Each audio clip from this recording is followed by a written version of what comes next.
Assalamualaikum warahmatullahi wabarakatuh. Waalaikumsalam. Terima kasih atas kesempatannya. Tadi saya tertarik dengan kalimat Buya dalam puisinya tentang sorot mata atau pandangan mata itu memiliki makna yang beribu bahasa. Sudut pandang. Sudut pandang. Nah itu bisa saja seseorang itu memiliki kemampuan bernarasi sehingga membuat untaian kata itu retorikanya bagus. Tapi dari sorot pandang atau pandangan itu di situ akan terbaca kejujuran, keikhlasan, bahkan kedalaman jiwa dan wawasan seseorang itu dari sorot pandang itu. Nah, yang kalau tidak salah tadi saya simak dari puisi Buya itu ada kalimat seperti itu.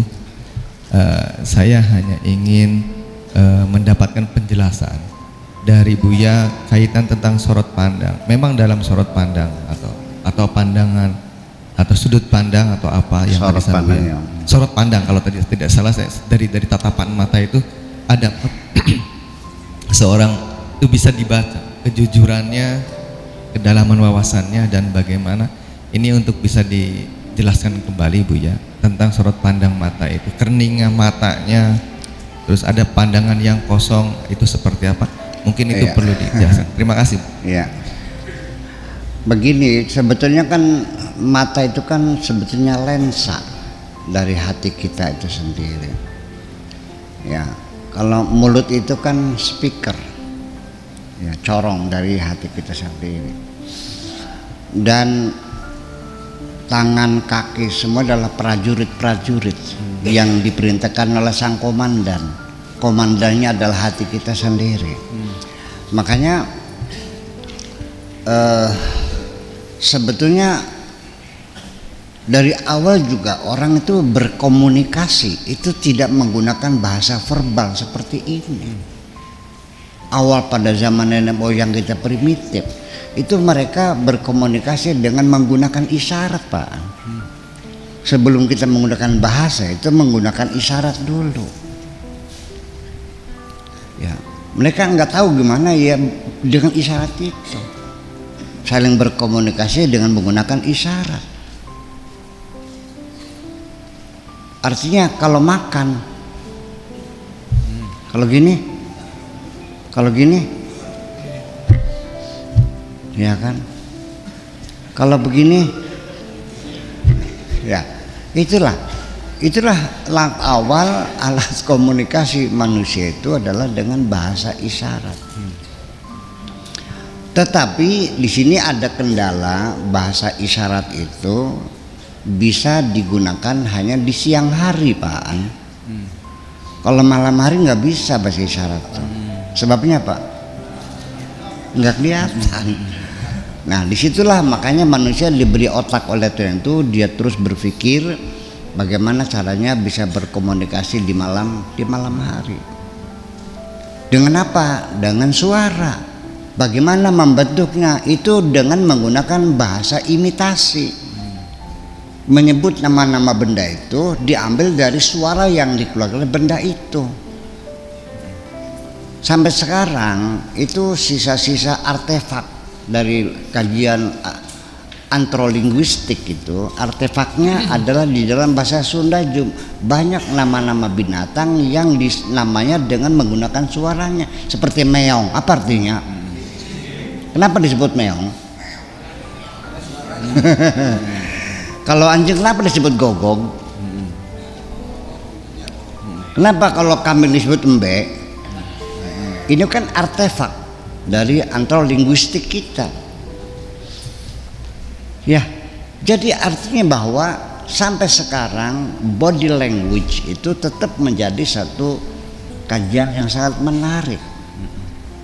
Ini banyak lelaki yang dungu, ada cewek bolak-balik, cengal-cengil. Ada apa? Beri paham, ada apa?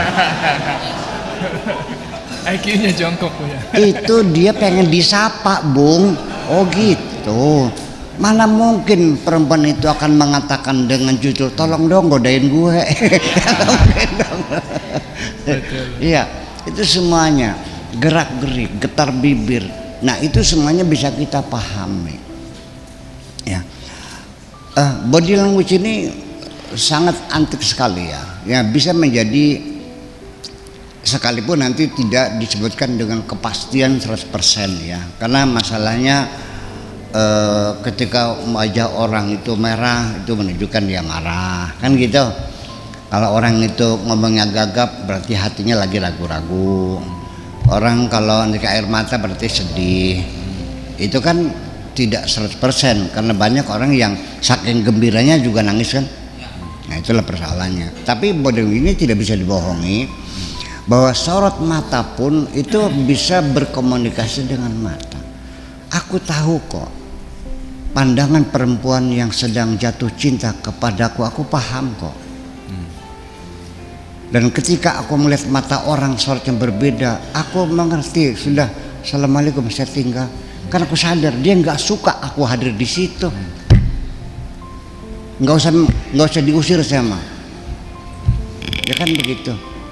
Ketika saya merasakan bahwa kehadiran saya sudah tidak dibutuhkan lagi, saya tidak akan menunggu diusir. Saya akan segera meninggalkan. Selamat tinggal. Ngapain dari situ? Dari sudut pandang bisa kita lihat. Mungkin kalau Pak sering duduk di tempat saya sering kali orang datang, assalamualaikum, pakai nomor 1, saya mau silaturahmi, pengen minta doa. Saya bilang, udah paham, kamu mau ke Taiwan, mau kerja kan? Karena matanya lain, matanya TKW Taiwan. Ya. Nanti ada seorang perempuan yang datang minta tolong, sudah paham suami kamu lagi selingkuh. Nanti orang datang lagi, ya udah paham nih, baca ya Rozak 8 kali bersolat, lagi banyak utangnya. Getar mata berbeda kok. Jadi itulah ini ketajaman pandangan perempuan ini yang punya pemikiran, punya ideologi besar, bisa dipahami semua. Dia tajam pikirannya. Dia ingin melakukan pemberontakan bahwa perempuan masih dalam belenggu perbudakan, masih ada sisa-sisanya. Yaitu ketika perempuan tidak bisa menentukan masa depannya sendiri, berarti masih dalam perbudakan. Terima kasih Bu ya. Ini bukan saya, ini bukan saya hanya pendukung kok. Bu ya, baru saja kalau saya bisa simpulkan itu kan Bu ya membicarakan tentang autentisitas. Iya. Being authentic, orang yang otentik dengan kualitas keilmuannya, kualitas hatinya. Dan saya lihat Buya lebih fokus menilai dari autentisitas seseorang itu lebih dari sorot mata dan gestur lah, katakan begitu. Gestur, daripada simbol bunyi apa yang kita kenal dengan bahasa. Tetapi kalau saya lebih ke dalam lagi Buya, justru ketika kita ketika kita fokus dengan gestur atau autentisitas seseorang, katakanlah waliullah, ketika kita perhatikan dia juga kan manipulatif juga Bu ya. Dan dikatakan Bu ya, udahlah nanti kalau juga biarlah mereka yang mencari kita, bukan kita yang mencari mereka. Apakah memang hanya itu jalan satu-satunya kita mengetahui waliullah itu Bu ya? Ya banyak, tetapi walau bagaimanapun juga ketika seorang waliullah sedang diperhatikan, sedang diintai, lalu dia sadar oleh mengintai, maka dia akan menyembunyikan dirinya. Betul. Melakukan sesuatu yang kesimpulannya tidak mungkin dia itu waliullah. Betul. Selesai. Menjadi tidak otentik juga itu. Ya, itu. Oke. Karena artinya begini, masih mending kamu tidak tahu dia waliullah. Sebab kalau tahu membuat kamu banyak berdosa. Kalau kamu tahu dia waliullah, terus dia menyuruh kamu gak nurut, dosa kamu. Betul. Tapi kalau kamu tidak tahu, nggak dosa, nggak tahu aja. Gitu ya. Ada ya kan. Baiklah. Jadi masih mending nggak tahunya lah. Boh wali dalban kan kak, kita aja kok.